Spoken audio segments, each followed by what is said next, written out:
Okay, hey everybody, welcome to another episode of On Time Watch Reviews. This is actually an abbreviated version of my typical on the wrist from off the cuff extended ramble. So with that, we'll jump right in. This is of course a Seiko. A little bit about them. They were founded back in 1881. They are Japanese in origin and now have factories throughout Asia. They cover all market segments from entry level to high end. This particular type of watch could be classified as a chronograph. Some key common characteristics and design language when you're looking for a chronograph. Of course, you're gonna have those external pushers to activate timing functions, as well as multiple subdials to measure elapsed time, often featuring additional scales dependent on the subgenre, which for in this case would be motorsports. This is your Seiko Prospex SRQ029 50th anniversary chronograph, limited to 1,000 pieces, and it is known as the Panda dial. This was released back in December of 2019 and is a modern reinterpretation of the original 1969 Seiko Panda chronograph, reference 6138-8020. These typically will retail for $3,600. I got this through Feldmar Watch Company out in Los Angeles. Check them out, link in the description. And let's go ahead, pick this piece up and get it in hand for a closer look. All right, guys, well, I did have the chronograph running, so you can get some nice second sweep and you can take a look at it as I go through this with some of the details.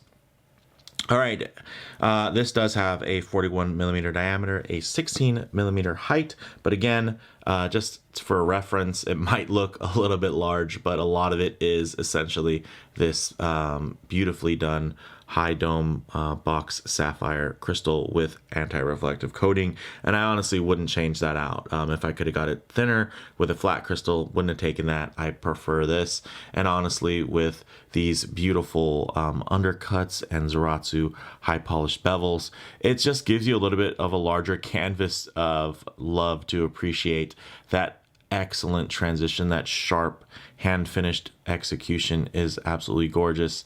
But let's get a little bit from in terms of the tactile operation.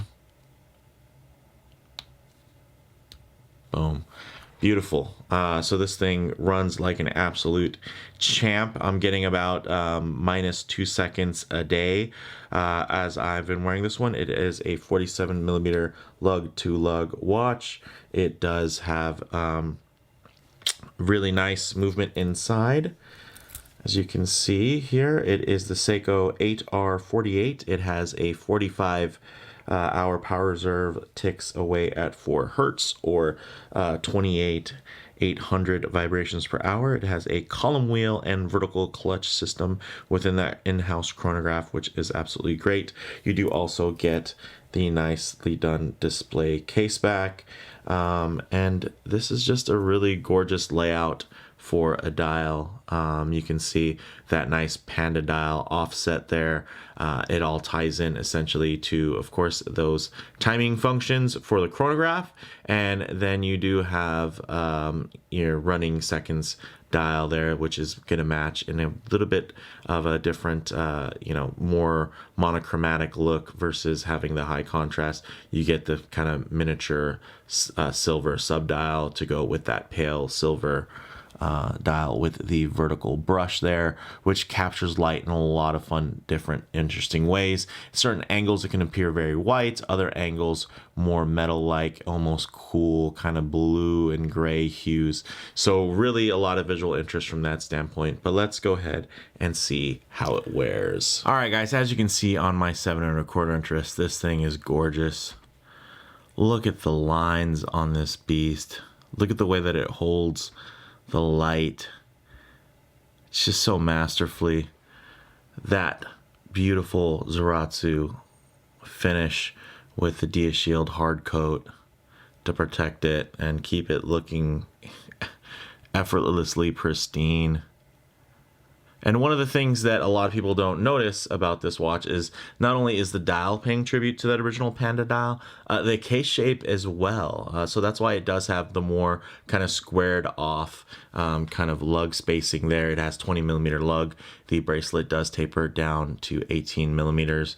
And it does have those beautifully, accented kind of squared off contours for the center links there. Really gorgeous. And honestly, this thing works great. The dial itself is actually shrunk down quite a bit thanks to the layout. I mean, obviously it's not a big empty dial. It's S3 subdials on it. But that tachymeter scale around the outside actually does help squeeze this thing a little bit smaller. And honestly, the thickness, a lot of it does come from that gorgeous. I mean, this is, look at that sapphire crystal. It's amazing. So happy to take a little, 2 extra millimeters to be able to have something that visually is that exciting and interesting to me. But let's go ahead and get this piece down for some Lume shots, low light transition, and closing thoughts. Okay, let's go ahead and hit the lights. As you can see, the Seiko Lume Bright is doing its job, but this isn't a diver by any means, or even any type of tactical watch. It is a chronograph, so you can still tell the time at night, which is great. But what I like to also do is get in some low light transition. And honestly, look at the way this thing holds the light differently, and it plays off of all of that. Just so many different textures within the finish. You have kind of that radial finish there on that running seconds subdial, and then you have the vertical brush across the going, I shouldn't say across, but going up and down on the dial itself. Of course, you also get the matte black elements in the subdials and that tachymeter scale outside of the dial. And then, gosh, you have, of course, look at the deep brushing on that bracelet with the high polished accents. Absolutely gorgeous. And look at just the way this thing transitions, being, something that renders as visually quite white to now something even a cool kind of gray blue hue to it, to of course even some different types of kind of gunmetal-y feelings within the finish. And that's something that as you're wearing that on the wrist, you will catch and just really come to appreciate. Even here, looking at it now at this particular angle, you are keying in more to kind of that blue steel tone, which is nice. Closing thoughts, guys, on the wrist. Balanced proportions, although it is tall, it is not bulbous feeling, which is great. There are really no model variations for this one, although there was a Seiko Bright's SDG model that was pretty similar in terms of the dial layout, but when it comes to the case, also the case material, and it was even more limited at 500 units. And honestly, I feel like this is a much better representation of the watch that it's paying tribute to in terms of the case, as well as I think a better dial layout. You do have that circular date punch there, and then also you have the date not basically kicked out in any weird ways. It actually reads parallel with all of the other text on the dial, which I think just feels more well thought out and more refined. Comparable models, guys, you really won't find another chronograph with this combination of heritage and in-house tech anywhere. You're talking column wheel chronograph, vertical clutch system. It's just it's special, and it's obviously it's all in-house down to the lubricant. They grow their own crystals, their gems, and all from that side of it, guys. Bottom line, this has all of Seiko's in-house qualities packed into a chronograph with genuine Panda dial DNA. This didn't come from an existing watch where they said, hey, let's give it a Panda motif. No, like, this is paying tribute to a famous Panda dial watch from 50 years ago.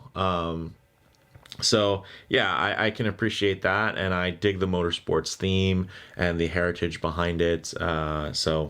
I'm loving this thing. So with that said, let me know what you guys think in the comments below. If you like the video, please do a like. And if you're not new, subscribe for more content just like this. Thanks, guys.